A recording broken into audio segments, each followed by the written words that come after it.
You didn't have to shut me out. Maybe I just cared too much. I didn't mean to start so strong, but I'm addicted to your touch. I can't believe I didn't see it. You pulled me close and I stopped breathing. Now I'm just staring at the ceiling, hoping to God that you're still thinking.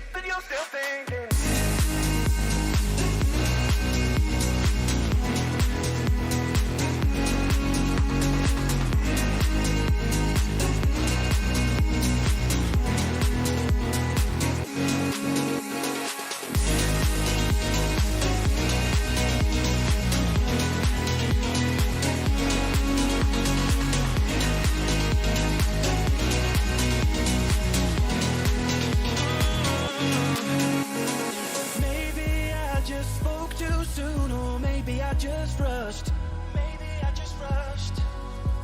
But every time I play your game, my heart would just give up. Now I see you're moving on, but I'm not here to judge. I hope that he can treat you right. I hope that he's enough. I hope it's all enough. No sleep, 'cause I'm falling for tricks again. I still dream about the good old days. It was simple then. I can't believe I didn't see it. You pulled me close and I stopped breathing. Now I'm just staring at the ceiling, hoping to God that you're still thinking.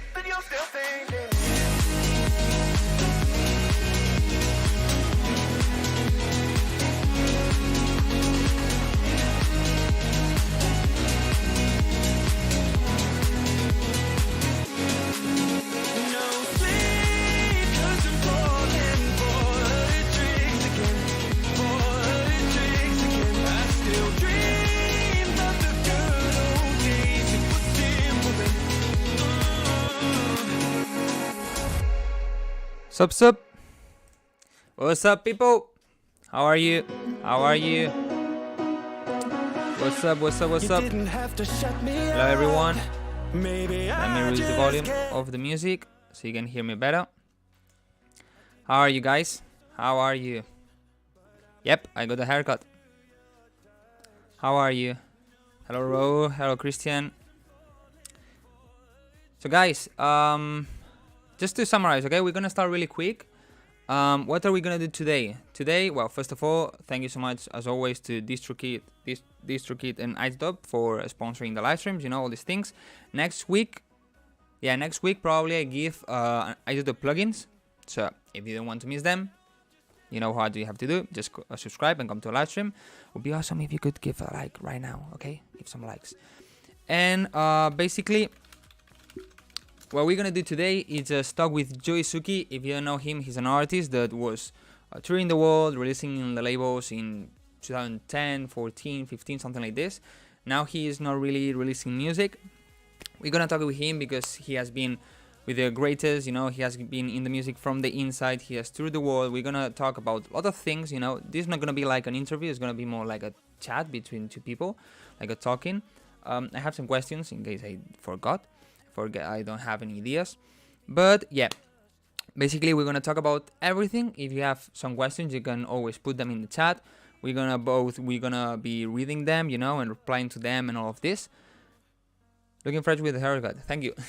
And yeah, if you have any question, whatever question you want to know, maybe how all the manager thing works, how to tour the world, how the labels work, how to grow as an artist, I don't know, whatever question you have in mind, you can just put it in the chat. We're gonna talk about it, you know, with his opinion, with what he knows, all of this, also what I know and all of this. Okay, guys, so as he has limited time, we're gonna start right away. All right, so let me set everything up. Right, man, are you there? Do you hear me? Okay, wait a second, because I guess you need to balance the volumes a little bit. You want me to talk a little bit to see how the volume is? Yeah. Perfect. Okay. Yeah, I guess he's right now. So, Perfect. well, I'm gonna put you on the screen, okay, man? So, Yes. guys, just say give a warm welcome to JoeySuki. There it is. Hello. How are you, Hello, man? hello. All How good, are and you? you? I'm fine. That's nice. A Thanks bit for the nervous. I've invitation. never done this on live streams. I think it's gonna be nice. You never did a talk like this, or? Nope. Well, I did on YouTube. I did like 3 interviews with producers, but more talking about how they make the genres or how they release on labels, things like this, you know? Not about Yeah. this scene like this. Okay. Well, there's a first for everything, right? First of all, if you want to present yourself or something. Sure. I'm not sure what you already have mentioned, but let's just start with the fact. I'm Joey, formerly known as JoeySuki. I've been a DJ and producer in a big part of my life. It started from when I was 15 years old. Started playing at kids' parties and school parties and those type of things. And from there, it quickly evolved into playing in clubs and cafes here in local bars, which was fun. But I quickly noticed that, there was more to a DJ set than just playing other people's music. So I started making my own music. And once that music got out, so we're talking about 12 years ago, which is a difference in time, let's say. Once my music hit the platforms, it went pretty quick because, it went on Beatport. And the whole world was there to listen to my music. So the first international gigs started to come in pretty quickly. My first tour was in South Africa when I was 21 years old. And during my career, I did a collaboration with Hardwell, worked a lot with him, played at Tomorrowland, worked together with Jennifer Lopez, with Pitbull, did a lot of cool things. Big names. But eventually, when I was 25 years old, so that's about 8 years ago, I decided to quit my career. But we're probably going to talk more about it in this talk. And right now, I run a company called Artist Coaching, in which we help artists to build their artist career, and at the same time make sure they keep it sustainable, so that their mental health is being taken care of as well.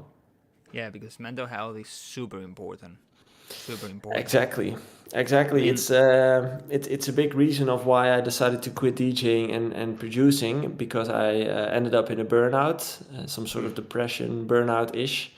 And yeah, that was a whole new experience to me. I completely was overwhelmed with what was happening at the time. I didn't know how to deal with it, let's say. And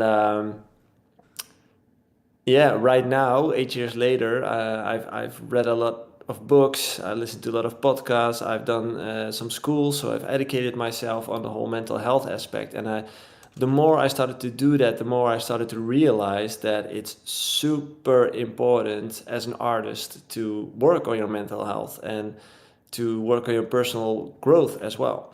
And that's something I never did as an artist, which caused me to end up in the burnout. And it's been an interesting path, but I'm happy where I'm at right now. Yeah, two summers ago in 2020, August, September, something like this, I stopped blowing YouTube videos for maybe 1 month, something like this. I talked about this on my Instagram. If people, maybe someone in the chat knows about it, because I talk on the Instagram. Because one day I remember that I was like every day just right here doing my things, editing videos, contacting people, working on songs or whatever. And I remember that I just opened FL Studio and I went to work on some music. And at that moment, my brain just like told me, no, you're not gonna work on music. You know, sometimes I felt like I'm kind of tired. I don't really want to work right now on music.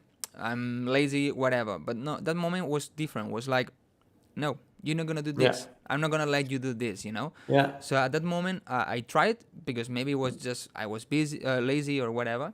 So I tried to work, and after 10 minutes was like, okay, no, I cannot do Yeah. it. I cannot do it.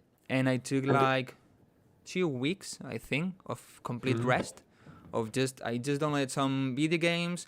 I did nothing about music, nothing right. I didn't open the mail. I didn't open FL Studio. Didn't open YouTube. Didn't do anything at all. Just for 2 weeks, and kind of felt good to me. You know, after those yeah. 2 weeks, on YouTube, I think it took a bit more, but Yeah. it was good, that rest, because Yeah. sometimes on weekends or maybe when I go on holidays or something, but I'm always thinking about this, always trying to contact people, always trying to do things. And at that moment was like, okay, no more. And I had to take Done. that break, Yeah. Yeah. I think it's so It's important. but do you know now what happened and why it happened? I guess it was just a lot of things, I mean, everything, because usually my daily routine is just I wake up, I sit here, I do my things. If depending on the day, I go to the gym, I come back and I work again, But yeah, on the problem was, I guess, with the pandemic, we stayed in Spain. We stayed 2 months at home, Yeah. and I was doing exercise and all of that, but at my house all the time, So the moments, the small moments that I had to go out, that was going to the gym or maybe meeting some friends, I couldn't do that. So I stayed the entire day, 24 hours in my room, because if I want just to entertain myself and watch some Netflix, I do it here. If I have to work, I do it here, and that's a problem. So I guess Yeah. all that I had before, plus all the pandemic, and then a bit of the summer that I also had a lot of things, I think was like everything put together was like, no, like exploded. Yeah. Right now, I feel good.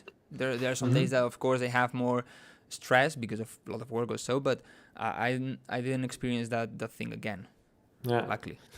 What a lot of people don't know is that once you experience what you experienced, so let's say when your body's literally starting to tell you like, hey, you've reached your limits, this is it, I'm done, that's kind of too late. As in, if your body is giving those signals, that's the emergency button, the big red button you don't want to push. Yeah.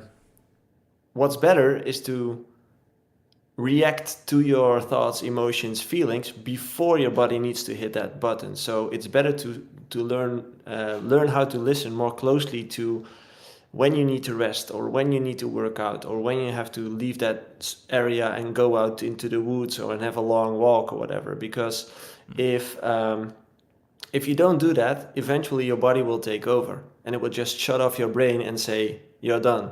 This is the emergency button. Yeah, I guess And, I'm a person, at least me, I don't really think that when you do something that you like, okay, the things I do, I like all the things I do. yeah. If you combine everything well, I think you don't really need big time of rest. Like, for example, somebody that works at a supermarket or somewhere that they don't really like or they don't really enjoy going, I understand that maybe they need those 10 days of vacations or 20 days of vacations, to rest. But I like what I do, so I don't feel this completely as a job, as somebody forcing me. Yeah. Just me. I force myself. But as I like what I do, I think I don't really need big periods of rest, only if I know how to combine everything, like social life, like times of resting, like working. Exactly. So, for And example, that's the most important thing. Like, it's not a bad thing that you make a living from your hobby or from your passion. I do believe that that's a strong thing. Everyone should do that, in my opinion. But there's also a trap into that, because when you do what you love to do, it's super easy to do it all the time and to do it all day long and to quit your social life. It gets be in that same room all day long, because most of the passionate people have a clear goal and they want to go somewhere, they want to grow, and in order to grow you need to put in a lot of hours and a lot of effort. So you need to sit there every day in order to get to that goal, and you don't mind sitting there, so why even bother? But at the same time, that balance that you're talking about between social life, family, girlfriends, going out, simply just work out in fitness and stuff as well. All those things should be in balance. And what people tend to do, if you're passionate about something and make it your work, you tend to put on the eye caps, like the horses have while running. So you have nothing you see around you, only one clear focus. Yeah, that's so And important. That's why, for example, usually I try to take at least one day of rest on the week. Usually it's Sundays. There's some Sundays that maybe I didn't finish the videos or that I have to upload or something, but I try to combine everything. Like, okay, on Sunday I have to work on the morning, all right, but on the afternoon I'm gonna take a break. I'm gonna just forget about it. I'm gonna go with some friends, or I'm gonna do something else, because otherwise, it's what you say. If you focus too much because you like what you do, in the end, you maybe the first days you don't realize, the first weeks you don't realize, but then there's one moment that you say, oh, I spent too much time here. I'm gonna put some music in the background, some kind of jazzy. Sure. And I've got a good quote that always helps me to keep that balance, which is work hard, relax hard. As in, it's not necessarily a bad thing to work hard. I do believe you need to work hard in order to achieve something in life. It's not a bad thing at all, as long as you balance it out with relaxing hard as well, because you are allowed to relax. You can compare your life to a muscle. If you constantly keep it tightened up, you will lose power over time, and it will get it will get tightened up like the muscles in your neck, right? With stress, if you constantly do this, sometimes you need to relax your muscles. And also, it's not only a thing of resting, like going out or just going away from your computer. It's also your life. I mean, how healthy you are.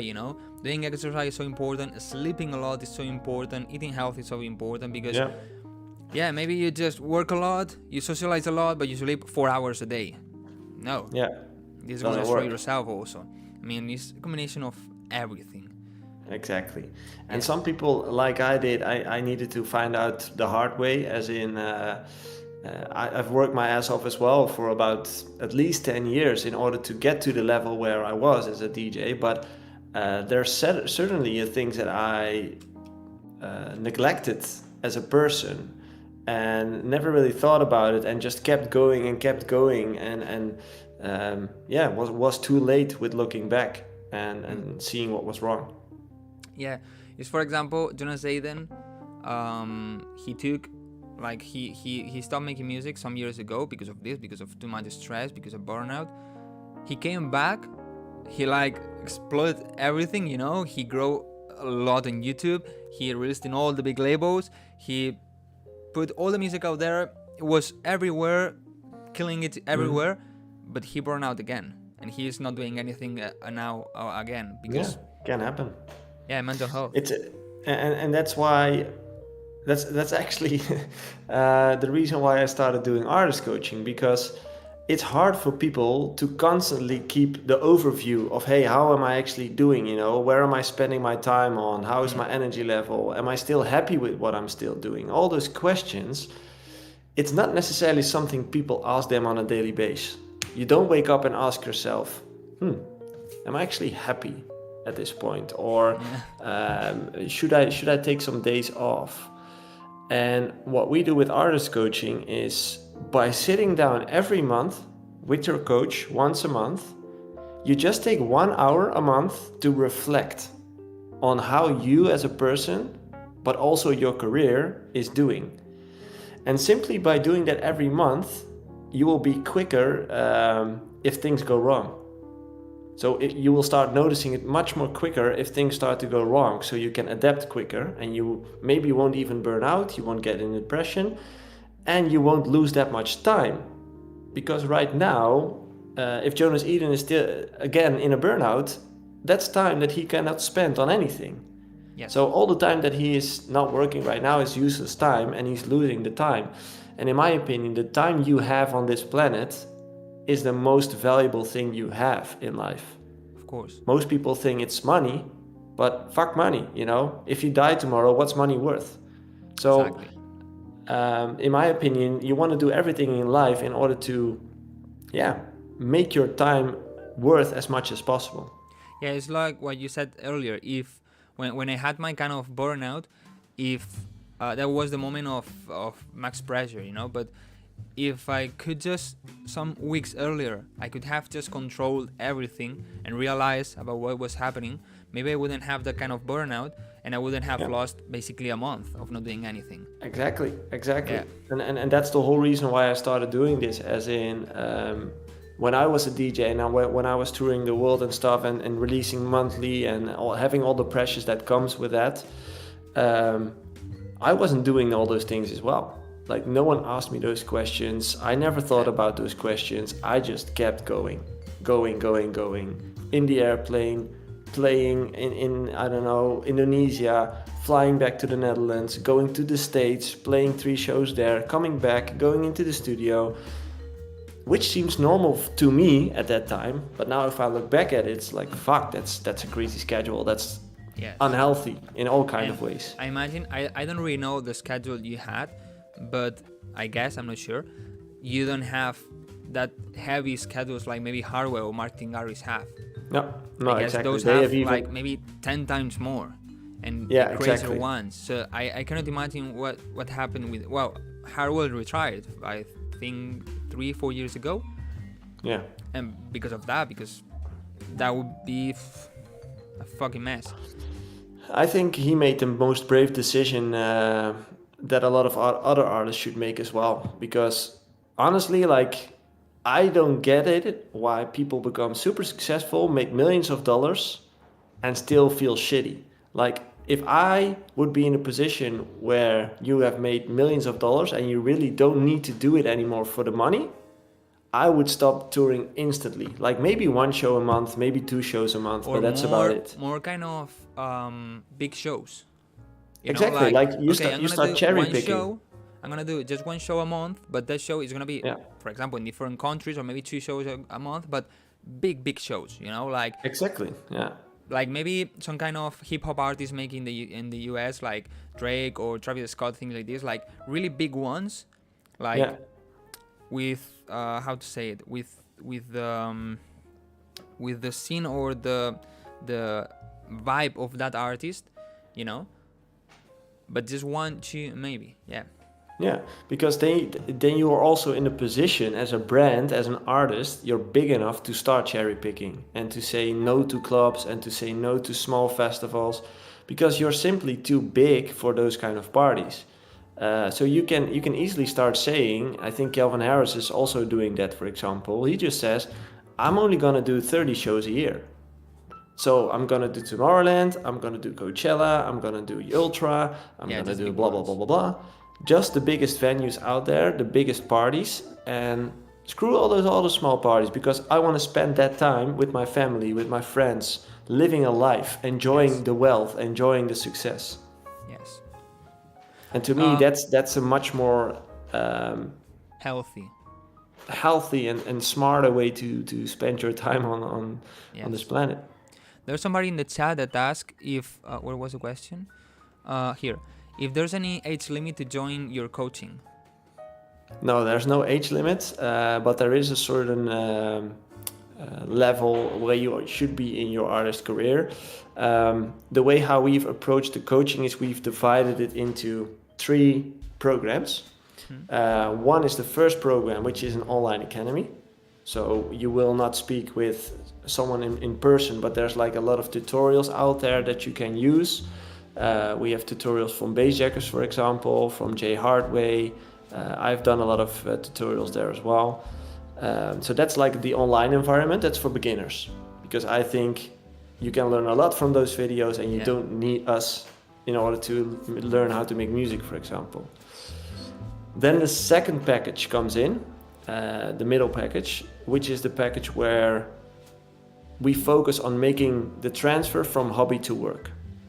So if you've been a DJ for, let's say, 5 years, or a music producer for 5 years, and you already managed to make decent music, quality music, you might have some popular releases already, or maybe not popular, but just releases in general, and you feel like, hey, I want to make a living out of this. I want to get serious.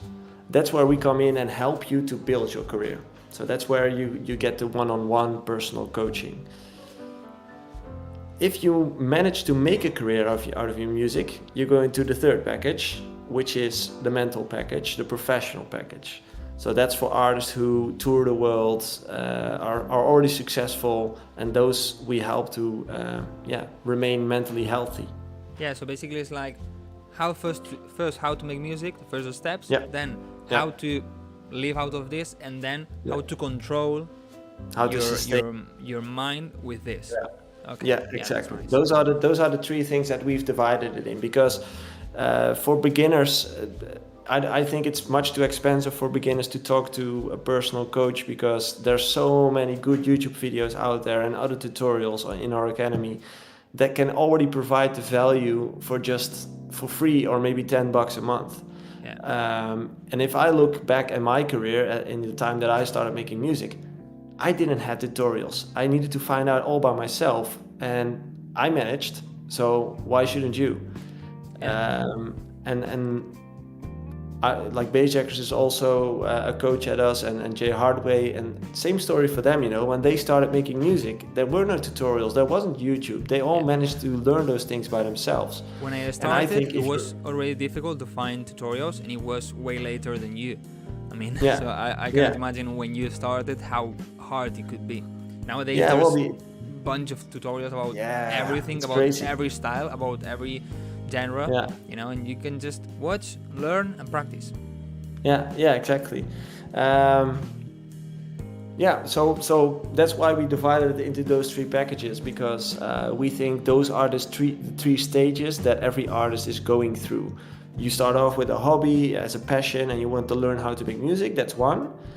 Then you decide, holy shit, I really like this. I want to make a living out of this, but how do I do that? Yeah. And if you manage to do it, how do I sustain it?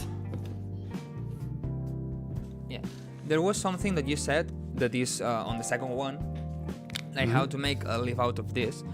I have a question that maybe a lot of basically everybody that's in the chat and me and also want to know, and is what's the real role of a manager? How to get managers? What do they do? How you can contact them? All those things. And the role for a manager can be easily described as a business developer. So what does that mean? He simply helps you to create money. He gets offers, he gets bookings, agencies to help you in order to get booked. He helps you to get in contact with a lot of people. He's your business developer, and that's useful. The only problem is managers make money on your income. So most managers charge about 20% of your total revenue, which means that if you, as a starting artist, if you make, I don't know, 100 euros a month, he would make 20. That's not interesting for him to work with, because from 20 euros a month you can't pay rent.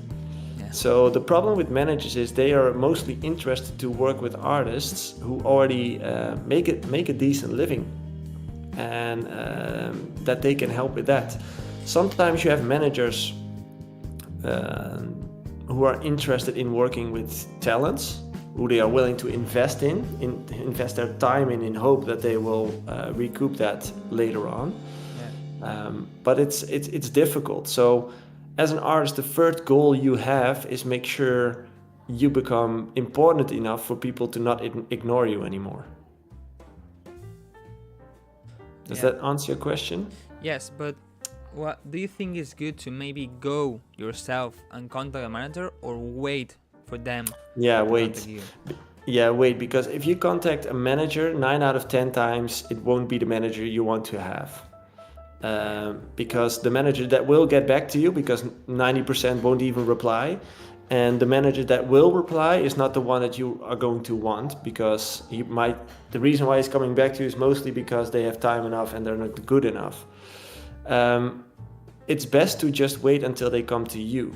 Because if you are releasing music on several labels or just by yourself, and you are getting high numbers on Spotify, maybe you already have some bookings here and there, doing some remixes, if your name is out there on the internet and in the music industry, those guys and girls will find you. Those managers who know where the talent is, they will find you.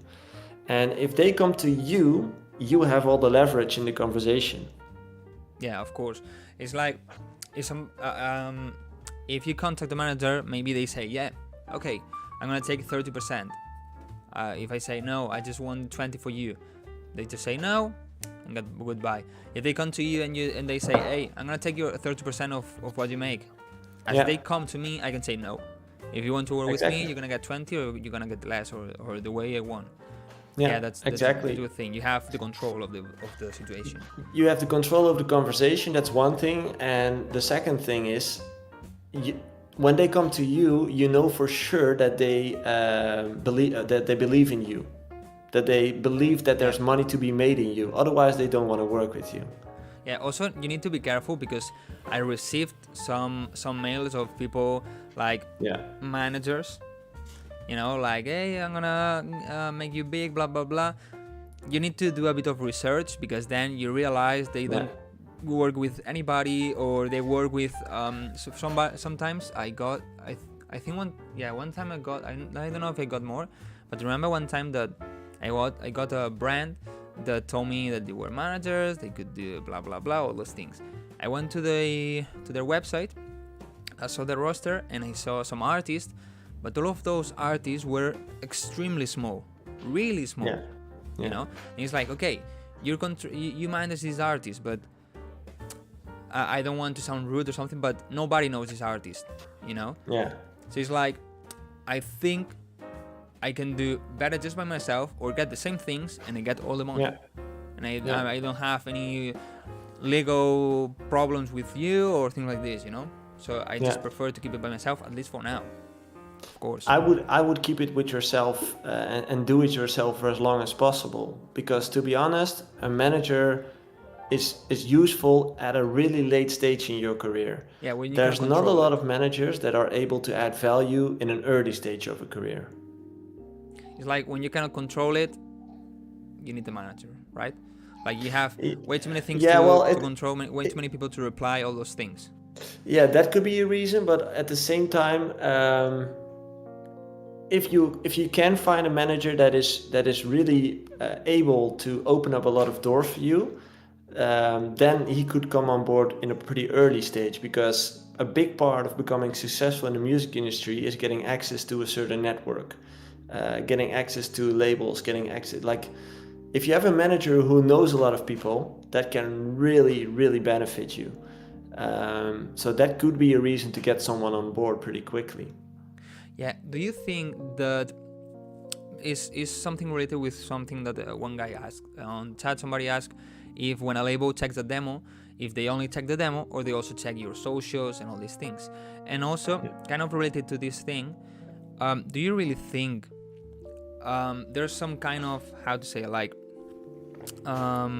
context, like, okay, I have a good manager, my manager, no matter what song I do, of course, in a kind of good quality level, no matter what song I do, is gonna get signed on big labels. Do you think this happens? Because sometimes I hear songs on labels that is like, I don't really think this label deserves to be in this one, and this song that is way better, way more original, way cooler, got rejected by this one, you know? And it's like, what's happening there? Yeah, well, first of all, that's your personal opinion. That's something you should be aware of, as in you don't like the song, which doesn't mean that the rest of the world does like the song. So that's how a label listens to music. A good label listens like that. They don't listen from their own perspective, but they listen from a market perspective. That being said, labels do definitely look at your social media. Why? Simply said, and weird enough, the music doesn't matter that much anymore.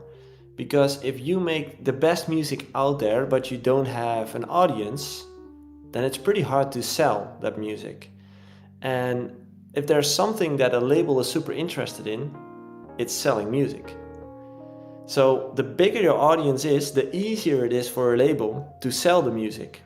And that's why Yeah, the of social course. media is so important to them as well. It's a money machine. In the end, a label, a reason why they would sign you, well, 90, maybe even 95% out of the time, they will do it because they hope to make money on your back, on your music. Of course. It's just not a romantic idea as an artist to think about money because it should be about the music. But eventually, it's an industry, and an industry is involved in money. Yeah. So And yeah, that's a hard thing for an artist to grab your mind around. so it's more or less what he said, that if you have a good manager that maybe is controlling top artists but is also managing you, maybe that helps to sign on labels because they have close connections. They can say, hey, this I'm working with this guy is gonna kill it because I'm working with him. You know me. You know that I manage other big artists. It's that little sentence you just mentioned, you know me. It's if you think about it, you would do anything for your friends but not for a stranger. Yes, exactly. And that's why a manager with a big network could be really valuable for you, because if he has a lot of friends that he can use for your career, then that really benefits you. Yeah, of course. There's somebody asking, how did you grow from a small artist to being successful?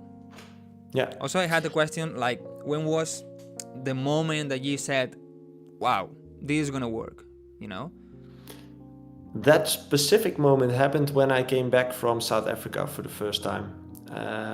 I was already DJing for about 6 years, maybe. Yeah.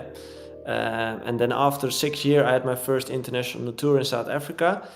And when I came back from that experience, I really was like, that was the moment where I decided, holy shit, I can actually make a living from this. You know, people are willing to pay money for me, a lot of money. People are paying to get me to the other side of the world to come to play for a show. So this should be doable. So that was the specific moment.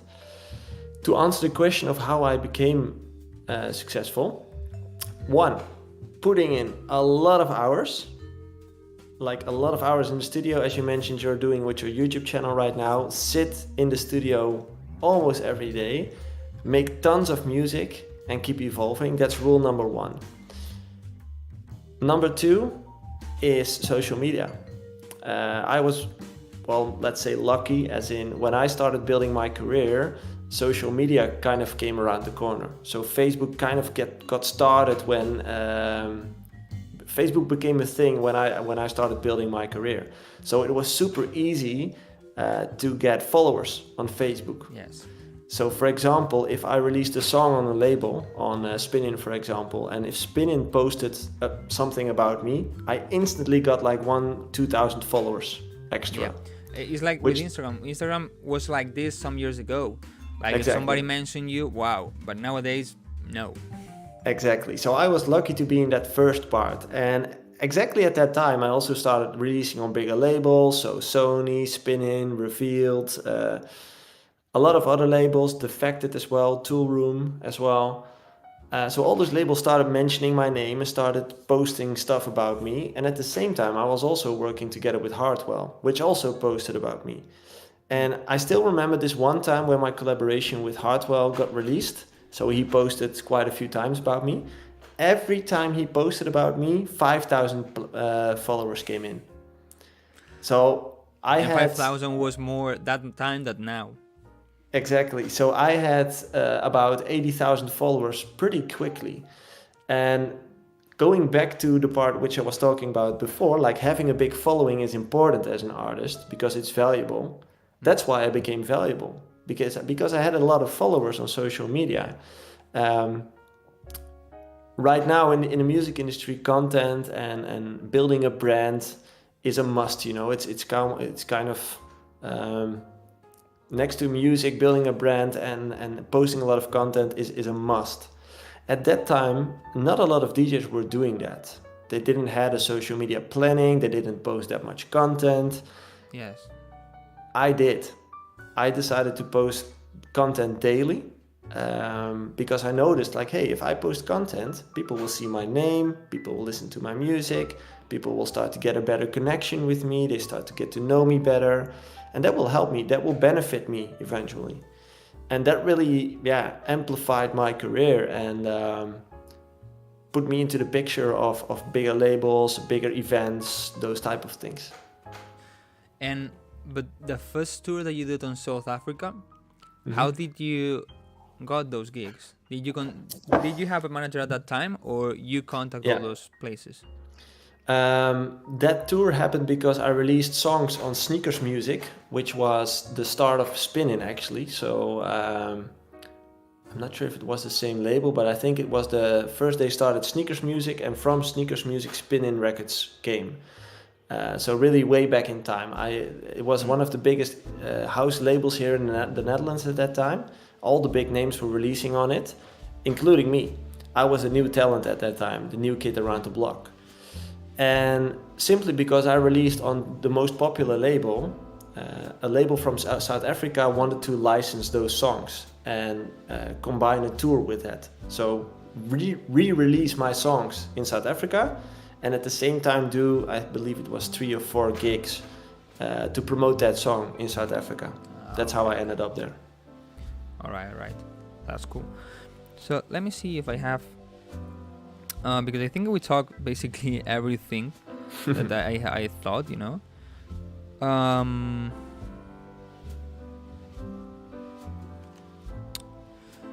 Maybe, could you tell us anything like bad things on the scene from the inside? Not like bad experience that you had, like bad things that you think this needs to be changed, you know? Yeah. Well, first of all, obviously the mental health aspect, as that's number one. If you look at how many successful DJs burn out or are immensely unhappy, that's not normal. So that's definitely a thing that should be fixed. Second thing, which I'm a big fan of and which we are on the verge of, is the fact that I believe you should do as much as possible by yourself. So don't sign with labels, don't sign with managers, maybe a booker, don't sign with publishers. Try to do everything by yourself, because that is the best way at this point in time to build your career. Yeah, I mean, I think nowadays, step by step, people is doing more by themselves all the time, you know? Yeah. Like, for example, with things like with DistroKid and platforms like this, it's easier to release music out there, you know, and get somewhere. Exactly. For example, like, yeah, I started 1 year that I had a song that labels didn't sign. It was the first one was a hardstyle song. Well, back in the day I already released some music by myself, but I had a hardstyle song that I really believed in, and I signed it to Reveal. They didn't want it. I tried hardstyle labels, but hardstyle labels, at least some years ago, were way difficult to contact, you know? Yeah. Like, or they don't have any way to contact them, or if you contact, they're not gonna reply at all and not listen to the song and all of this. So I was at a moment that was like, what do I do with this song? I really like it, and I really trust in the song, you know? So I just released it by myself. I just, you know, not promo right now, but DistroKid is so cheap for this. Yeah. So I just paid for it. I upload the song, and that song right now has 450,000 streams. And all those revenues goes to you. Exactly. I bought my new laptop just because of that song. Yeah, but there you go. You know, like if I look at my clients right now at artist coaching, and then specifically the clients who are trying to make a living from it, the biggest challenge for those clients obviously has been making money, because you need money to make a living from it. But if you think about how it used to go, if you look at the time where I was a DJ, you needed labels, you needed managers, you needed publishers in order to even could do something, you know, like in order to get your music on Beatport or Spotify, you needed to be signed at a label. Otherwise, it simply wasn't possible. So I lost 50 to 70% of all the money I made to other people. Yes. Well, older people they made kind of more help money you on my music also. than I did. Yeah, But they some al- did. Some did, true. Of Yeah. course. Yeah, some did, but there's also a lot of people that really didn't do anything but did get a lot of money. So Yeah. imagine if you make 10,000 euros a month, which is a decent salary. You know, you should definitely be able to make a living from that. 10,000 a month. And 70% of that gets deducted to other people, you end up with 3,000. Yes. Which is still nice, but that's kind of the normal average income that most people in the Netherlands have, for example. So it's a nice income, but you did have 10,000, which is maybe if you were by you're rich. yourself, you don't get 10,000, but maybe you get 6 or 7, and Exactly. all of that goes to you. Exactly. So, and you're fully in control, because when you sign with the label, you also sign away your rights. The label actually becomes owner of your rights. Yes. And when you do everything by yourself, you still own your own product, which is normal to me. You know, you made the product. Why shouldn't you own it? Yeah, there's a Spanish artist. I don't know if you really know him. He's quite old, so maybe Jose de Mara. Do you know him? Yeah, I know. So his name sounds familiar. So he has released in everywhere, Axton, Music everywhere. He did a talk some month ago, maybe in summer or something like this, talking about the labels. And he was talking like this, like labels, most of the times, especially nowadays, first they get the rights of your song. Your song is not yours, actually. Yeah. They get a lot of money, and most of the time not doing anything.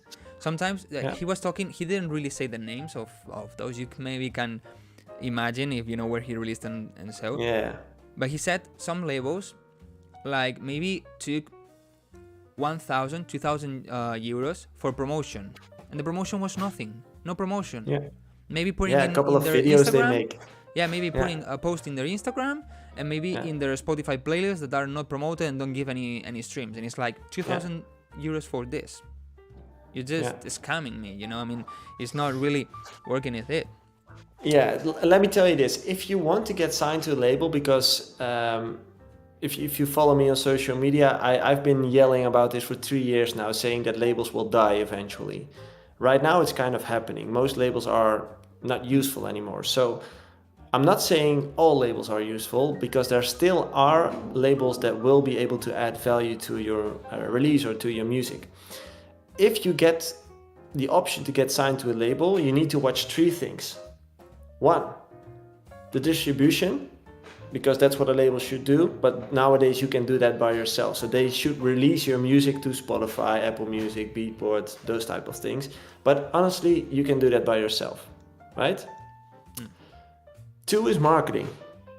So if you sign to a label, does that label have the knowledge, and do they have a big following on social media, for example, to get your music into the ears of people? Are they capable of doing that? For example, if a label has 1,000 followers, what kind of damage is that gonna do, you know? But Revealed, for example, has millions of followers. That makes sense. If you release a song with Revealed, your music could potentially reach 1 million people. That's a nice thing. The other thing is promotion. So how's their network? If you sign your music with that label, are they able to get your music into big DJ sets? Do they know a lot of people? Same as the managers we talked about. How many people do they know? And how many people know them? Everybody knows Revealed, everybody knows Sony, everybody knows Universal Music. But if you sign with a small label, what's the chance of that small label actually sending an email and that big DJ opening up the email? Because if you send it, they don't open it as well. So why should they from a small label? Yeah. Yeah, I mean, sometimes people ask me this, and it's similar what they say. Focus on. I say 2 things. If a label can get you a lot of streams and promotion, that's good. Or if the label can get you like audience, you know, or name in the industry. I mean, you can release songs in labels that are really small and give you a lot of streams, and that's good. That's nice. Yeah. In the end, you grow as an artist. Some people go to your Spotify, they see a lot of streams, a lot of monthly listeners, and so that's good, even if the label is small. Yeah. And there are some big labels that maybe sometimes, because right now, especially nowadays, the labels, most of them divide in like two, like the big one and the small one. Maybe, for example, in Reveal Radar or the Generation X from Hexagon or things like this, those kind of labels maybe don't work that much on the promotion for you because you are in the small one. They just focus on the big one. Maybe they don't work that much on the promotion for you, so maybe you don't get that many streams. Yeah. But I think it's also good to release there because at least first, a lot of people that follow this label is gonna know you, and second, you start getting a name in the industry. Maybe you can have 500,000 monthly listeners on Spotify, but just because maybe you get into the algorithmic playlist of Spotify or good playlist, but you don't really have a name in this industry. Yeah, you know, so exactly. Combining both things, I think is the best thing. Sometimes on big labels to get the name, and sometimes in small labels that can give you a lot of streams. For example, now I released on December I released a song in Suave. Is a label, kind of housey, and so it's not like a renowned label. It's not really big. Doesn't have really big names on it and those things. But the promotion is so good. They have really good contacts with really good playlists. They also have good playlists, so you get a lot of streams. So that's good. And then if you can combine it with all labels that give you a name, in the end is when you start growing. And that's what's changing right now. Like right now you have a lot of, let's say, internet labels who started 3 to 5 years ago, and they managed to figure out how to sell music online. So how to get people to listen to music online, either it's through playlists or YouTube channels or whatever they do. I call them like internet labels, as in they're founded on the internet. And those labels are getting bigger and bigger and bigger every day because the world is becoming more digital every day, especially through COVID. Like that made everything digital in like 6 months' time. So the old school labels who are used to sell CDs and vinyls, and it's hard for them to keep up with all those small labels that are super innovative, super flexible in creating changes in the company, know how to speak to their audience,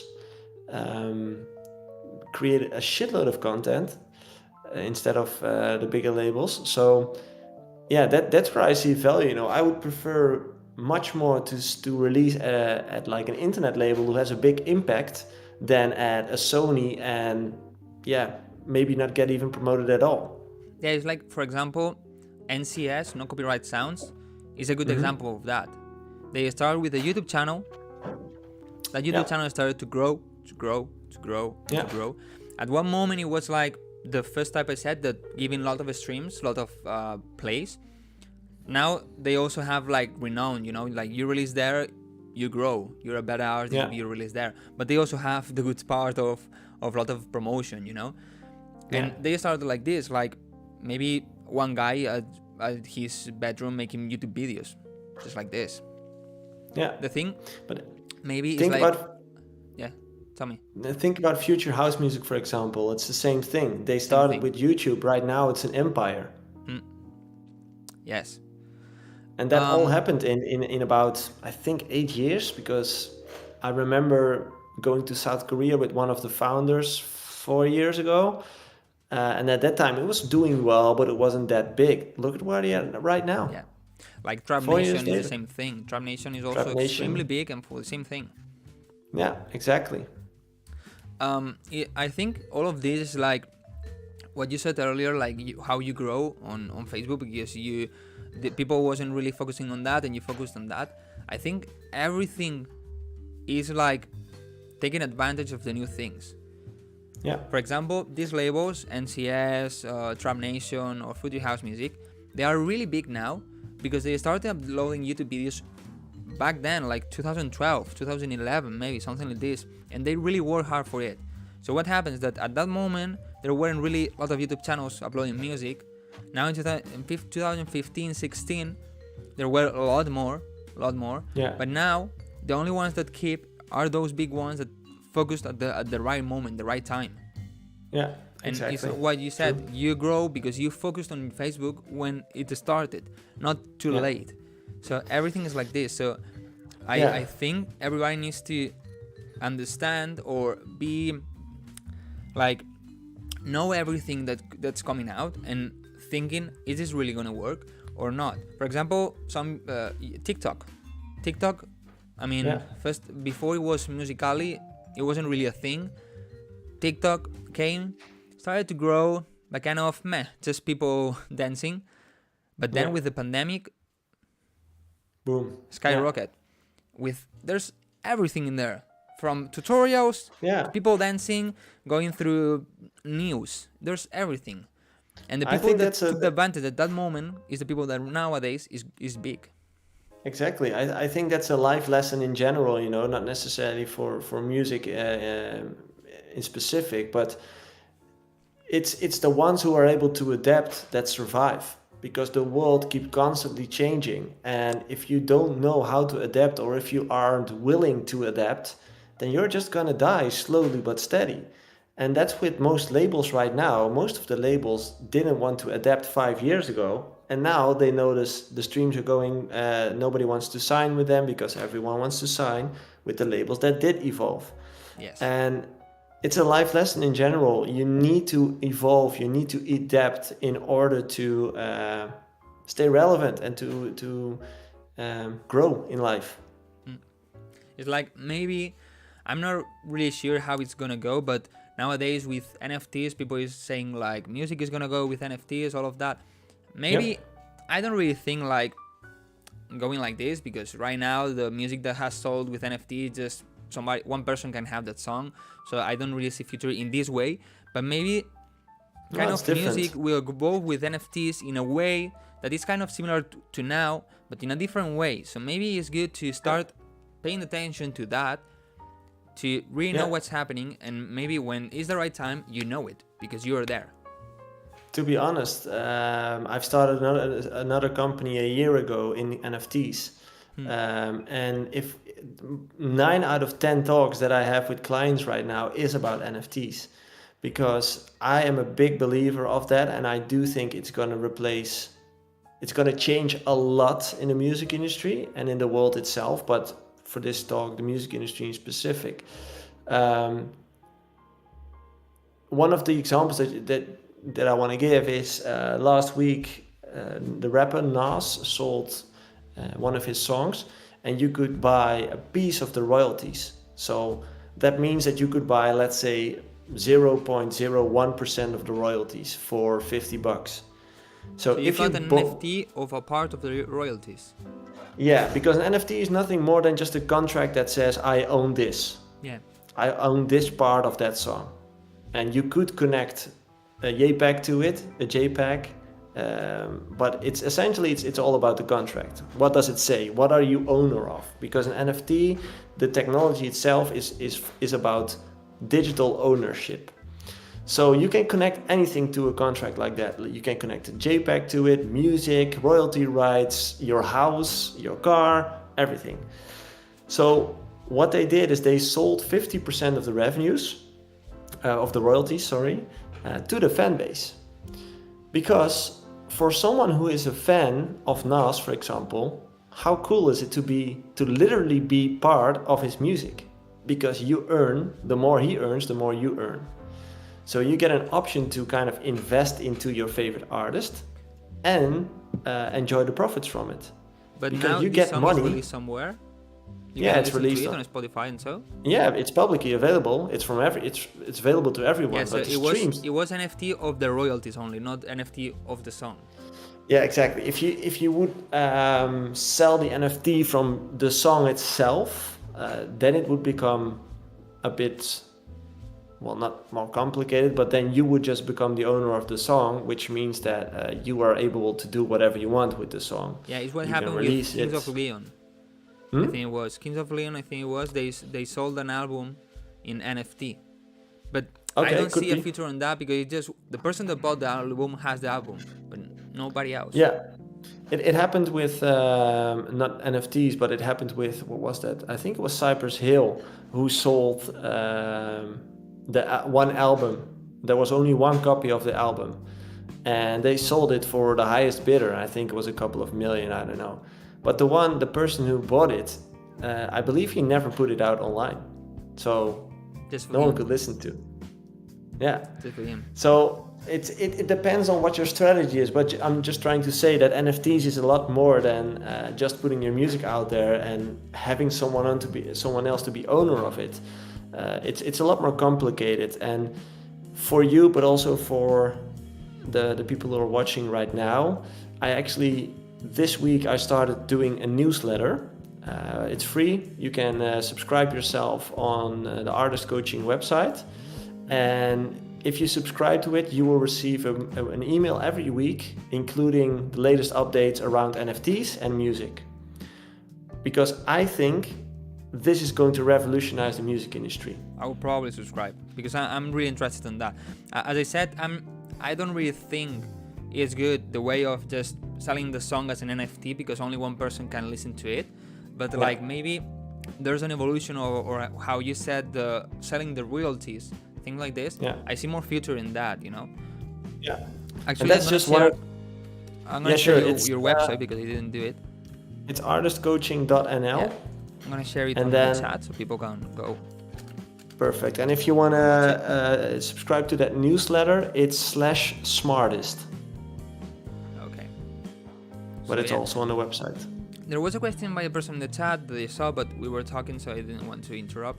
There was a guy that said something like he won a contest and he played somewhere. He had his first gig because of winning the contest, and he wants to know now how he can keep the ball rolling. You know, like he has the first gig, how he can get the second one, the third one, the fourth one. Yeah. What would you do with that? Well, the first question I have is does he also make music? Because yes. if you're just a DJ, it's gonna be pretty tough at this point. But if he also makes music, the most important thing is to be consistent with your releases. Stay visible. You know, people on social media should constantly see what you're doing. Put out new music every month, for example. Every month, one release should go out. Post content every day. Every day, at least one piece of content. And if you keep doing that consistently, like you're doing with your YouTube videos, consistently put out videos for 4 years long, 5 years long, eventually you will be picked up. And it's a system that we have at Artist Coaching as well. We use for every client. Consistency is key with your music, with your content, with everything. The trick is that people don't forget you. I think like this. Yeah. I have some friends that maybe don't release a lot of music, or even if they release, they also do this. That is like just posting when they release. Mm-hmm. They don't post anything else. And I think in a perspective of a follower, and I'm like, if I never see a post, a story, or whatever of an artist that I'm following, and 4 months later, he uploads a story or a post, I'm gonna be more like, I don't care, you know? Yeah. But if every day or every 2 days I see something like what he's doing, or he posts maybe content to help me, or just funny topics, funny ideas, or funny things that he had, or something, is different because I'm starting. Maybe one day he posts something, I talk to him, he replies. Another day there's something that is funny for me. So you know, you start creating a kind of connection with that person. Exactly. It's the personal this connection. way, then when he posts something, it's like, I'm gonna help him, I'm gonna listen to this, or I'm gonna give that like, because I kinda like this person, you know? But if you never post anything, people is gonna forget you, and when they see you, they're just gonna unfollow you and goodbye. Yeah. It's the same exact thing as how you're making friends in life. You know, did you ever ask yourself, why are my friends my friends? Did you ever ask yourself that question? Just because you've been with them. You've spent time with them, you've invested time in them, you're interested in them, and you give back to them. So it's not just taking money, time, energy, whatever you get from people, but also giving back. If it's your friend's birthday, you text him and say, hey, happy birthday, I'll come by later tonight or whatever. And building a fan base is the same exact way. It's not a one-way street. You need to provide value in a certain way as well. And that's one of my things as well, my theories for the upcoming years. As a starting artist right now, you should focus on building a fan base with your content. Posting daily on your social media and building that personal connection is the single most important thing you should focus on. Exactly. I see this with my followers, people that is in the chat, or other people that maybe is not here today, that I kind of feel like their support when I release a song. Because I do a lot of things. That's my weakest point. I don't release that many music because I do a lot of things. YouTube takes a lot of time, and I have other things that the people don't see. Take a lot of time, and I cannot release that many music. But when I release it, I kind of see the support or the love of the people that follows me, because I think, at least because of this, because when they talk to me, I reply always. I try to help them with YouTube or just on Instagram. When they ask, I reply to them and all these things. And they ask me because they see me on socials. If they never see me, they're not gonna ask me, because they're not gonna when they have a problem, they're not gonna think, oh, I'm gonna ask Wildcrow. No, because they forgot about me. Yeah, exactly. There's not a guy or another girl that came in front of you. Simple. Exactly. Yeah, true. So that's why it's so important. You don't have a lot of time left, right? Because already no, 6. Exactly. I have to leave right around now somewhere. So okay, so I would like last thing to talk or question to ask you, like sure. Basically everything we talk is what I'm gonna ask you, you know. But any kind of tip or any kind of thing that people should do nowadays to grow more, to get into clubs, you know, to maybe how to contact these people, how to get into the scene in general, you know. Because for example, this last ADE, I didn't went because of COVID and so, but I saw that, for example, at the revealed party, the last show I think it was, all the artists were there, you know, the biggest ones. I mean, it was Harwell with Black Coat. These are kind of small. I mean, inside all of the people that were there, he was one of the smallest, or Regio. Yeah. And the people was also there because they are inside of the scene. They are inside of that label. They have contacts, they have connections and all of this. So maybe any kind of tip, how to grow, how to get in there. Yeah, well, it's actually pretty simple. It's just, it is super simple, but people like to overcomplicate it. In my opinion, there's actually 2 things you should do in order to become successful, which is 1, release music consistently every month, preferably once. And if you could do more. The more, the better. So consistency in music. And the second one is consistency with content. So every day you should post content, preferably multiple times a day, because you need your music to get access to the communities, to the music industry, and without music you're simply not an artist. So you need music in order to be an artist. But be consistent with that in order to constantly keep your name going around and also create some income with it. The second thing, the content part, is the part where you build the brand, and that's a super important part, and that's a big part that artists seem to forget because they like to focus on the music. That's what they like to do. That's what they're passionate about. They're not passionate about content. But believe me, if you don't have this, if you don't have the fan base on your social media channels, it's gonna be super, super tough to become successful.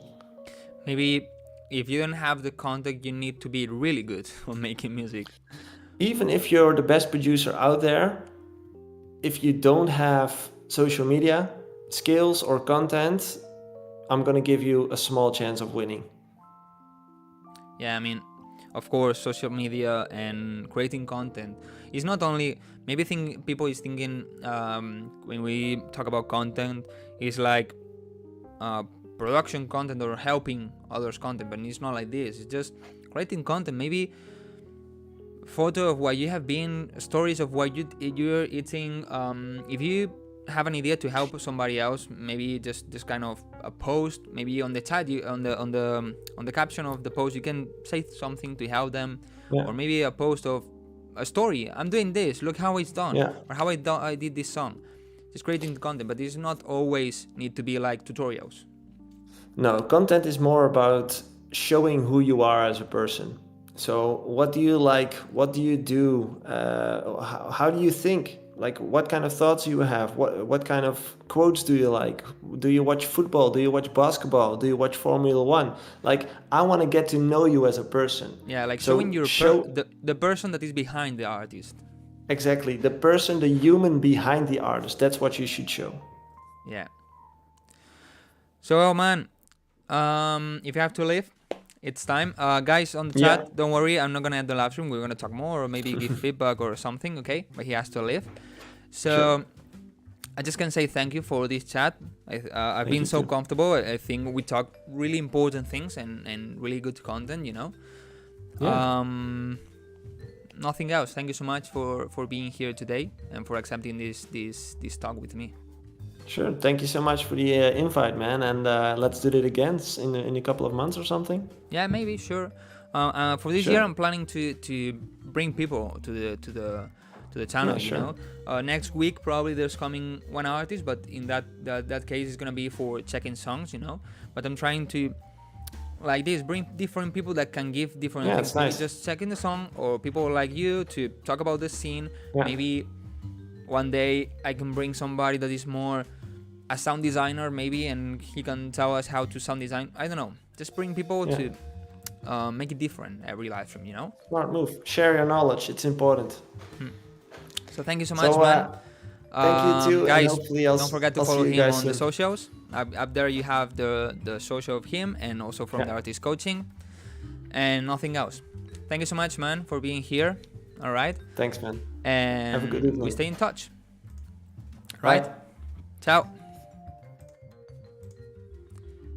Okay, guys. So let me close Discord. Oh shit! No, not OBS. Oh, I must close OBS. Just this. So, guys, what do you think? How has this been? Do you think it has been a good idea to bring him to the channel? I think it has been, at least I've been really comfortable. I didn't feel this as an interview. I just felt this like a talk between two people. I felt really comfortable. I think he's a really humble person. And I think we shared really, really important and good content. Actually, probably later I'm gonna do some shorts and reels out of this. Shit!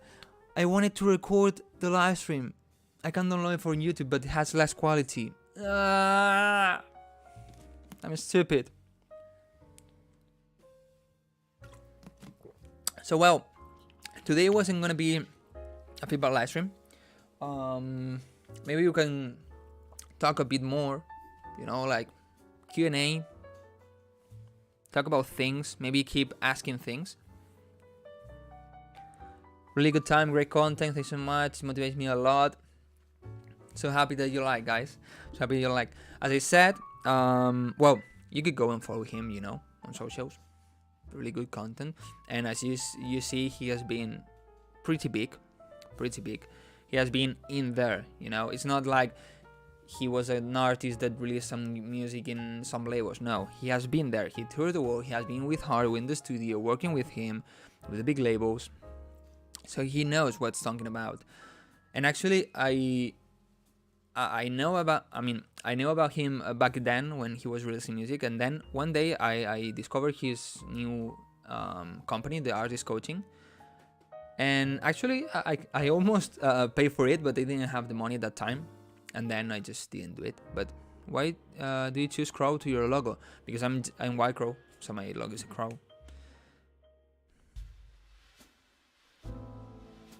So lucky to hear these kind of things. I'm sure that all the people that didn't come today to the live stream will regret. I'm sure. Does blog promo work nowadays? I think every kind of promo works. especially when you're starting. When I release a song, okay, I spend maybe some time ago I just did like only focus on that, okay, focusing on promotion, only doing that 2-3 days. But now what the fuck, but now as I have a lot of things to do, I can't really do that. So I spend maybe 1 week, some hours every day working on promotion, and I work on the promotion of everything. For example, these last 2 songs, Still Thinking and the VIP remix of Still Thinking, I've worked a lot on the promotion on both of them. If you go to Spotify right now, you're gonna see that Still Thinking has 200,000 streams, more than that, and the VIP remix doesn't have that much, doesn't even reach 20,000. Why? Because that VIP remix doesn't really fit on the style of Suave and on the playlist especially, so it cannot have the same promotion. But for both of them, the one that doesn't have good promotion and the one that has really good promotion, I work the same way. I send it to the same people. I send it to the same playlist. I mean, I always say this: work on the promotion, don't caring at all about the label. Maybe just with the Suave promotion, maybe it could have got 150,000. But maybe with my promotion, we got 50,000 extra. So that's good, you know? And everything works. I still send my song to YouTube channels. Most of them don't reply because most of them, they don't upload music anymore, things like this, but I still send it because maybe if just, I mean, I think in a more practical way, you know? Like every person counts, especially when you're starting. If you can get your song to one person, it's more than 0. And that person maybe gets your fan, a real good fan, you know? So maybe if you can get your song into YouTube channel that maybe only gets 100 views on that video, maybe out of those 100, there's 10 people that really like your song, and there's 5 that start following you, and there's 1 that is a really good fan, you know? And with the next song, extra, boom, boom, boom, boom, boom, you start growing. With the Spotify playlist, it's the same. Nowadays, I don't really do it because I don't have that much time, and so, but in the past, I was contacting playlists with 100 followers. Why? Because of what I said. Maybe I got, on 1 month, I got only 10 streams, but I needed those 10 streams, you know? And out of those 10 streams, maybe 1 people was really a good fan. So with blogs, it's the same. If you can send it to magazine or blogs, send it. It's just a mail. You don't lose anything. You already have the no. But you can just send it, maybe they post it, and maybe 100 people watch it, 50 people like it, 10 people start following you, and 1 of them is your lifetime fan, you know? So just do it.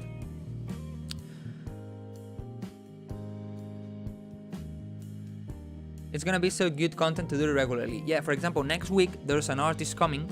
I need to contact him yet, okay? I don't want to say who it is yet because maybe he cannot come or whatever, because we talked about this last week or 2 weeks ago. Sorry. And that person is gonna come. We're gonna do a similar thing, but we're gonna check your songs. So you're gonna have feedback from 2 different people, like I did with Castian, you know?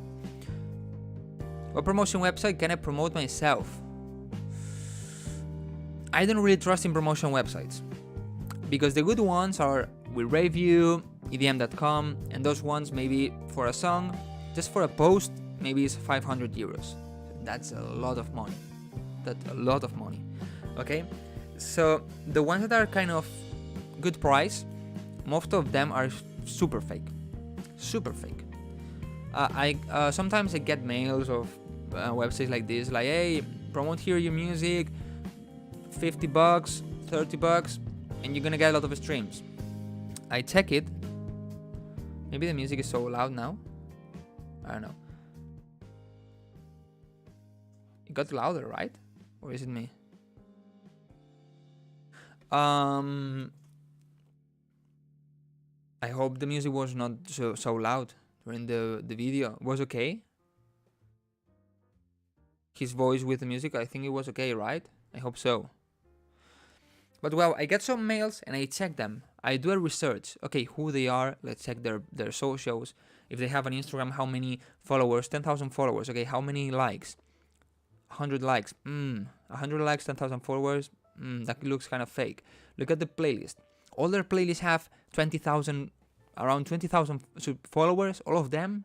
That looks weird, you know. So that is alert. Probably is fake.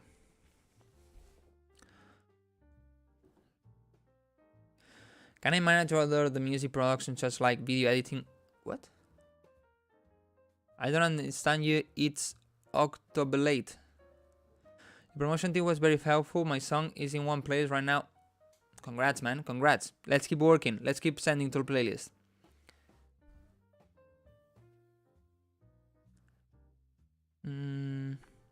Some Me Happy is really good. Not really. Not really. I'm sorry to say this, but not really. Why? Because I'm gonna like this. You see? Not really. Why? Because the creators that are in there, they are in there because they have really big playlists, but they probably don't add you in those big playlists. They're gonna add you in the small ones that don't give at all any streams. Or, for example, I'm not gonna say names, but with this song, I used it. I got into a playlist that wasn't that bad. Then another brand, I'm not gonna say brands, I'm not gonna say names. They add me to playlists that were 10,000.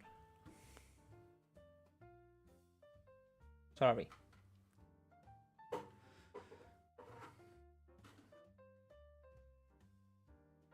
Shit. Well, they were like 10,000, and they weren't giving streams. And then another brand add me to a 20,000 follower playlist. It has not given me any stream at all. Not at all.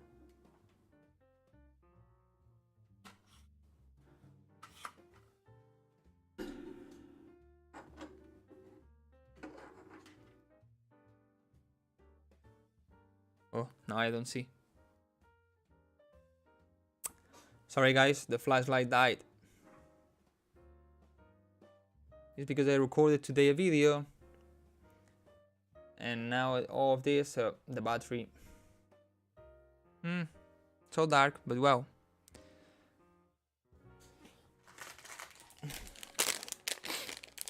So yeah, thank you so much guys to all of you that came here today. When I started, I thought there would be nobody because I had like 10 viewers and it was like, you know, but thank you so much to all of you that came here. I hope you learn a lot.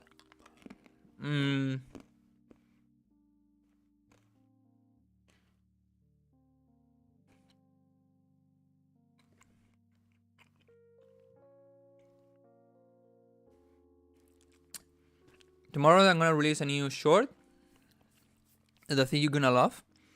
Okay, how to get paid plugins for free. It's a trick. And on Sunday a new video that you also gonna love. It's about mastering, but it's not just how to master. Pay attention to them, okay?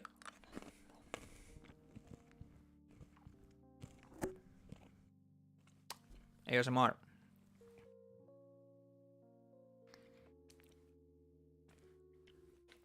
I need to be careful. I don't want to get banned like Amoranth for ASMR.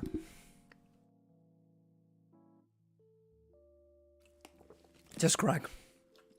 Of course not. It's a legal way to get paid plugins for free. So guys, what do you want to do now? I don't have a lot of time, but maybe I have 20 more minutes, 30 more minutes.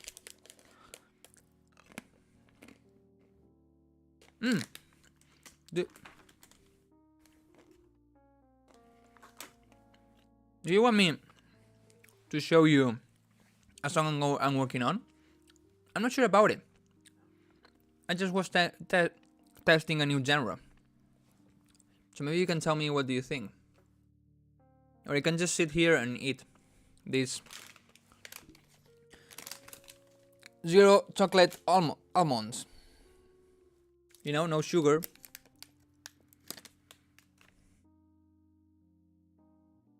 Okay, I'm gonna show you, but not with the project, okay? I'm not gonna show you, I'm not gonna show you the screen.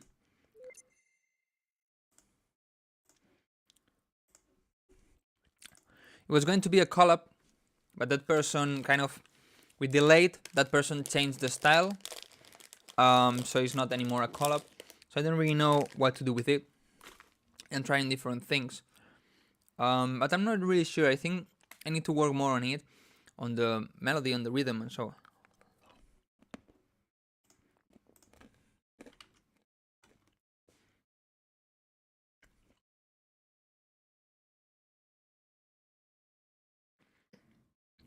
Martin Garrix in the past had Cracked Silent 1. Everybody. Everybody. The fuck? What the fuck? Okay. So I'm gonna play it just from the drop. Alright. Let me see the chat. Like this. You just see my ugly face, right? Yes. Let me raise the volume. Okay. I don't really know where to go from this. But I just had this. Why it doesn't... Oh, I'm right. Okay. Just let me know. Maybe you can help me.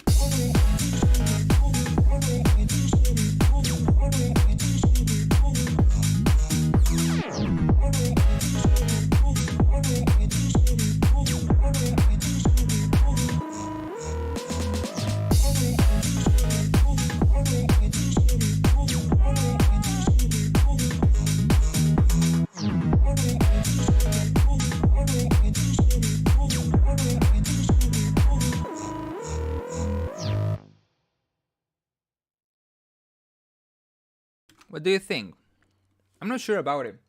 Maybe it's not because it's not my genre, or I don't know why. The bassline is fire. I think the problem is the bassline, the rhythm of the bassline. And of course the vocal is just testing, you know. I added it 2 days ago, just to test. But check the bassline. We played just the drums and the bass. It's like this. Wait, not those pianos. Well, first, these pianos were, I had a rhythm on the bass line that fitted with these pianos. You know, but I didn't really like that bass line. Maybe I have it here already. This one?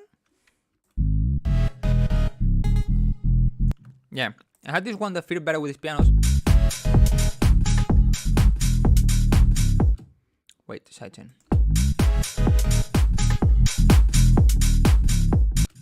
You know, but I didn't really like it, so I like more this bassline, but doesn't really fit with the pianos. This bassline.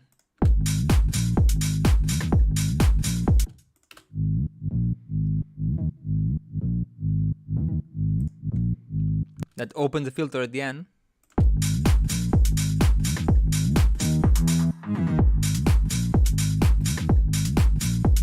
I mean, it needs more rhythm.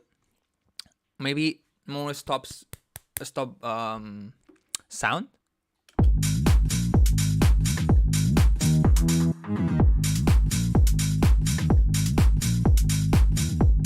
And I like this.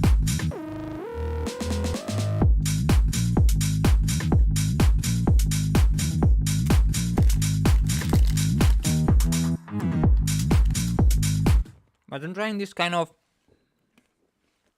EDM tech house, you know. But I don't know. Should I continue? I'm gonna show you a project. I don't know if I can open it because I changed the laptop and maybe I have some problems. Let me see. I'm gonna open you an Progressive House project. Okay, contact failing. I don't have that library. Nice.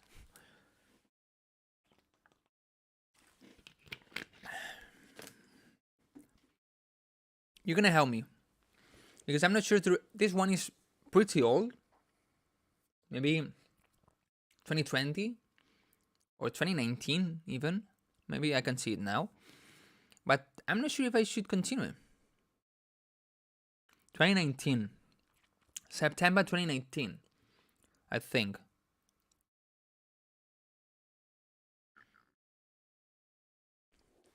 Let me see. Really big.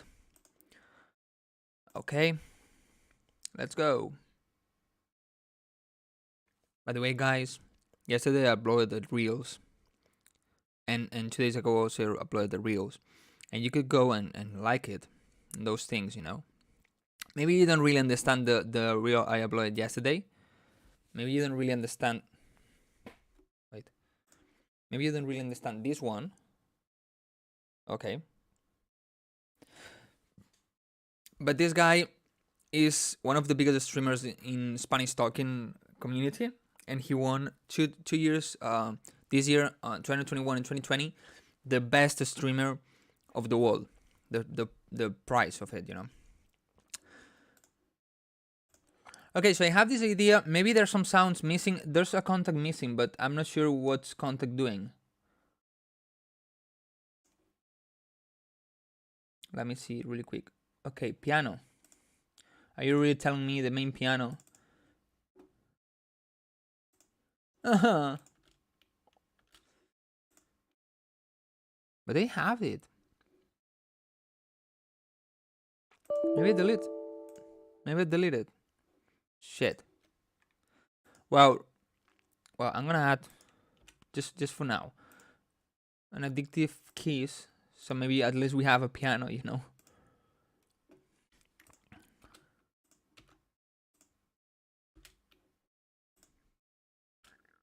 Why I don't hear it? Oh.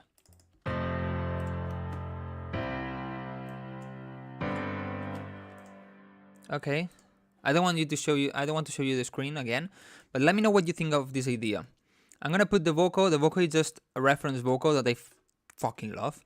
Okay, but let me know what you think. If I should release it or not. Maybe just release it by myself, because probably labels are not gonna sign this. But well.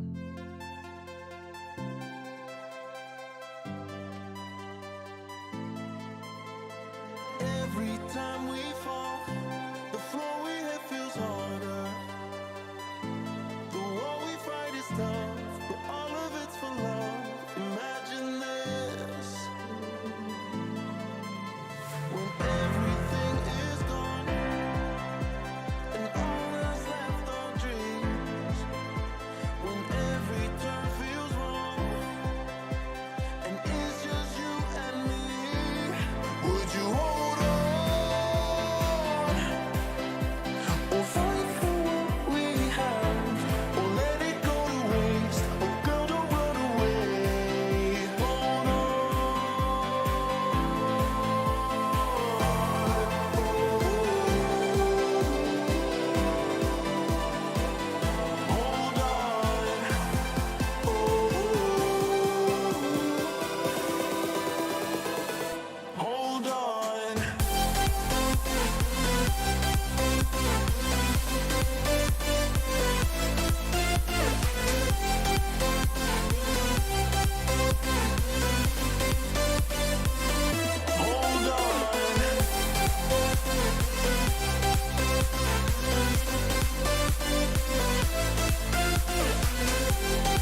What do you think?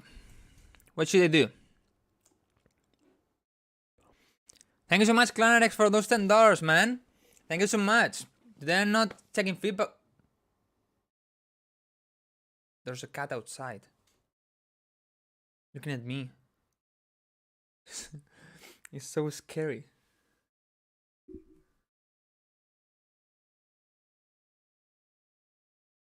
No, don't leave. I was doing a photo.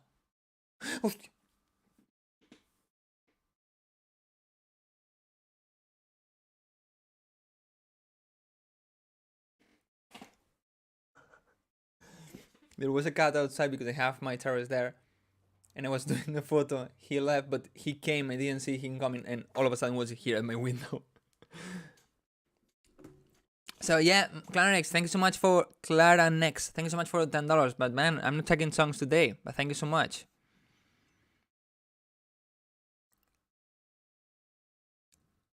Release it, man. Awesome melodic prog. Thank you, man. I'm planning to do it. I'm gonna try to find some vocals because I cannot use these vocals because I said are from another song. I just use them as reference. And I don't know if I should release it just by myself, try labels or what. I'm not sure. Maybe finish it just because I like it, because it has been there 2.5 years or 2 years. I can see it, right? I can see when I started it. Ah, no. Okay, May of 20. So in the pandemic. Almost 1.5 years ago. So I probably finish it just because I like it, you know. I like a lot this song. I like the idea, I like the sounds. And some production things that they did in the song, I like it. So maybe just finish it. It's not the price if that is released nowadays. But fuck it. Just like this, fuck it. I'm kind of, it's what we have been talking, JoeySuki and me. I'm kind of tired of labels. Because I see, it's not, I'm not trying to say other people is worse or something, not at all, okay? I'm the first one that criticizes the most my music. I'm super critic, I'm super perfectionist, and when something on my song sounds bad, I say it. I'm the first one saying it, okay? But I feel like there's some labels, I'm not gonna say names, of course, some labels that are releasing music from big or small artists that don't really sound good, the quality, or the idea is not that good. And then there's other songs, not only from me, okay, songs from friends that they don't release. You know, and it's like, you don't release this song that is way better and objective, talking in a different perspective, not how to say it, being, I don't know if this is the same way to say it in English, like to be objective, you know, like not only of your taste. The quality is better, okay, the idea is better, of course there's my taste, but like not thinking of my taste, the idea is better and the mixdown is way better and it's not getting released. And then some songs that are worse, at least on the mixing thing, are getting released. And that's what we have been talking. It's about money. Maybe that song is not that good, but maybe it's gonna get sold. It's gonna get sold, you know. Slap House is overdone. All the Slap House covers are the same thing, the same sound, the same rhythm, everything the same. Just changing the main melody or the main vocal. The rest is the same, but they work really well on Spotify. So that's why they're releasing. And then maybe some music, maybe not, I don't know, whatever genre, is not getting released because they don't feel they can sell it. And probably this Progressive House song, most of the labels are not gonna sign it because it's not the Progressive House song made today. And also, Progressive House song is not that easy to sell nowadays. So probably they're not gonna sign it. I appreciate your tutorial and you help me a lot in my producing music. Thank you so much, Clarinex. Thank you so much. That means a lot to me.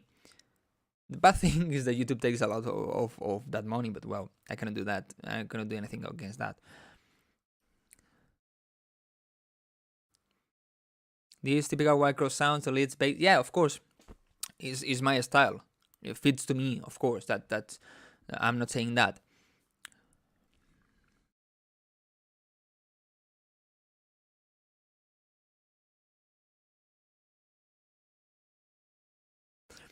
Yeah, Raul, but you need to think that most of the biggest songs on the electronic music scene are from the past, 2012, 2015. And of course, they are not well mixed, but because the knowledge and the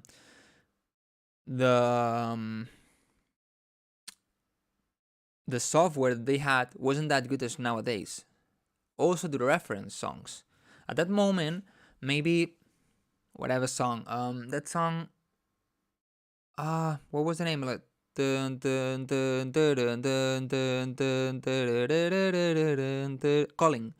calling. If you check it nowadays, the mixing is so bad and the sound design is so bad. But at that moment that it got released, if you compare with the rest of the songs, it was good. The problem is that you check it as nowadays, and nowadays everything is more polished. You know, everything sounds cleaner, sounds with more quality. But the music changed. If you check a rock song of the 80s, sounds so bad compared to a rock song of nowadays.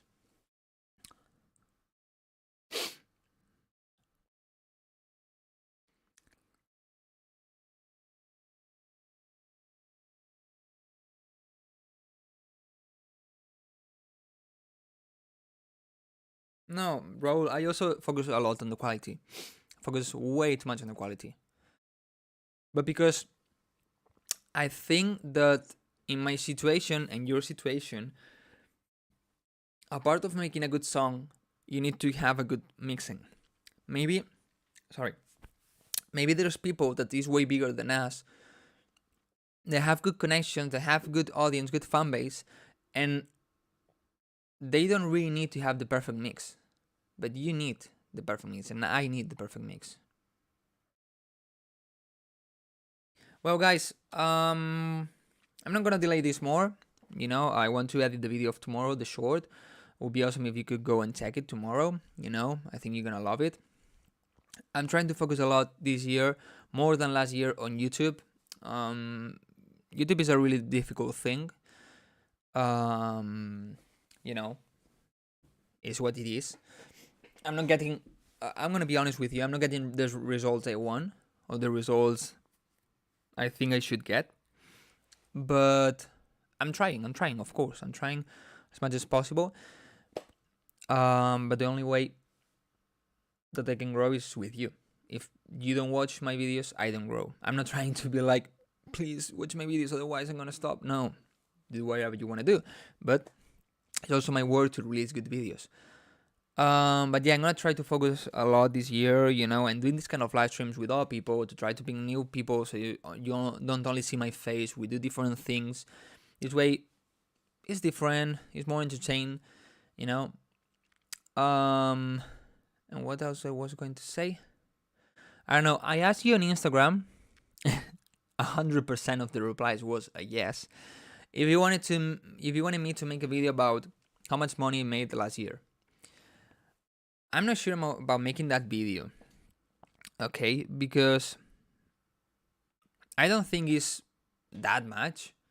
Of course, it's good enough, at least in Spain, to live, but it's not that much. And I don't want to sound like, look how much money you make, you know, making it. No, I want to make it more like a motivational thing, you know? But I don't know, I'm thinking about it. If I do it, maybe do it next week or the following one. But I need to think about it. Would you like to see it?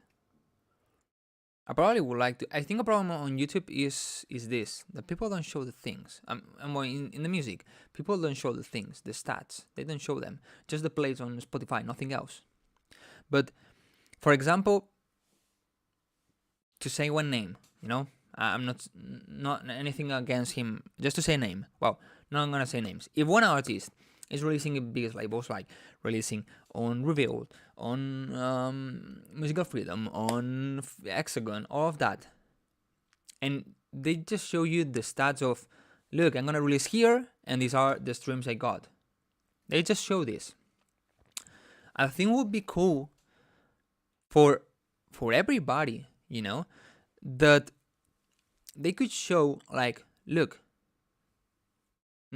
I got this song and it got rejected everywhere. And I got this song and it got signed on Hexagon.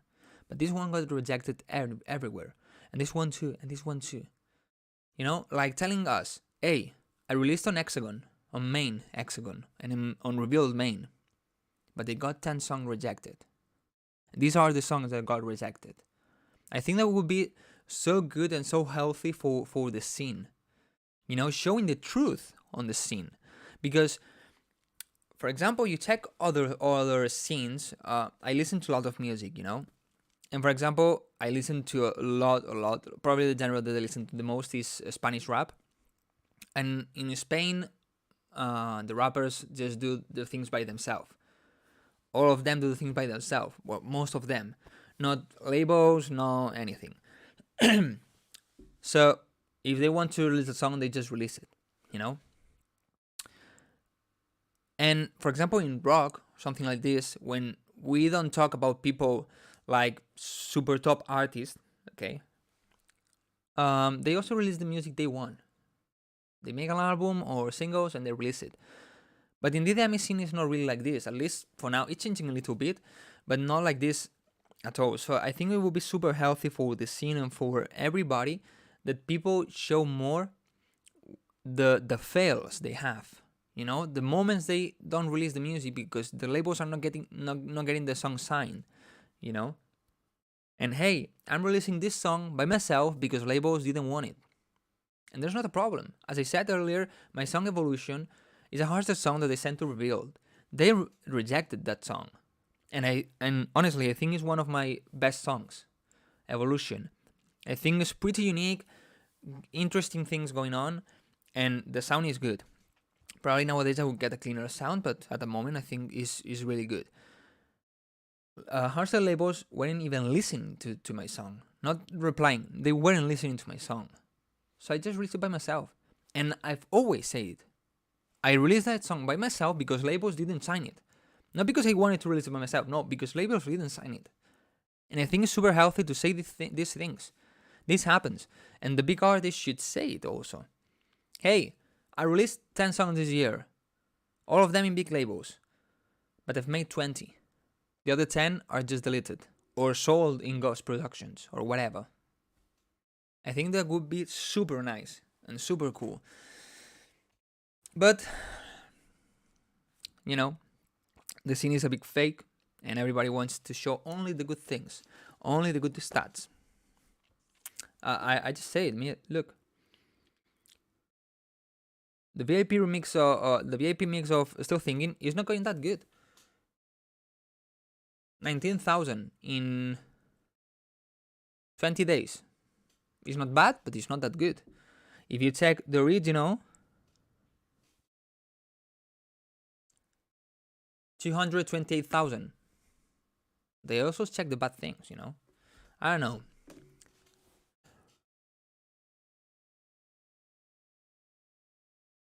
Well, guys, nothing else. New video tomorrow. New video on Sunday. I hope you learn a lot today. You know, I think we had a really good conversation with JoeySuki. I've been so comfortable. I will try to bring some more people to the channel. You know, now I'm gonna try to bring artists to listen feedback. But I'm thinking on kind of big people in the industry. It's gonna be so difficult to bring them. You know, I just contacted JoeySuki with a thought of he wouldn't like it. But he said, hey, I'm doing this, I'm doing weekly live streams, and I want you to come to chat. And he automatically he said, for sure. And I was like, okay, you know, but we can make a song next live stream. No, next live stream is gonna be about feedback. you know. If I can, I'm gonna bring another artist, and we both are gonna take your songs and give you feedback, okay? But nothing else. Thank you so much for being here, guys. Thank you so much for all your support, always. New video tomorrow, new video on Sunday, and new things coming. I'm gonna try to release music as soon as possible. I have 2 songs finished. Well, one song is a collab. I'm not sure if it's finished. The other one I'm trying to sign it. Okay, I hope to sign it in a really good label because it's one of my best songs. It's a collab and it's one of my best songs. I'm not joking. One of my best ones. And I hope to release it in a good label. I already got rejected by 2. This is what happens. But well, thank you so much. Nothing else. See you in the next live stream. See you, well, tomorrow for Sunday. Next live stream. All of it. Next live stream, maybe I give away Azure plugins. I'm not sure if next week or in 2 weeks, okay? But just pay attention, come to the live stream and all these things.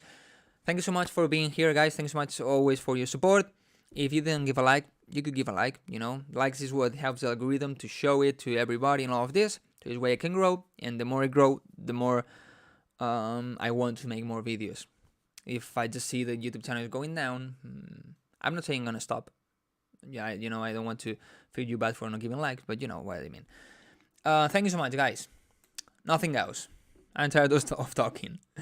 Goodbye. And thank you.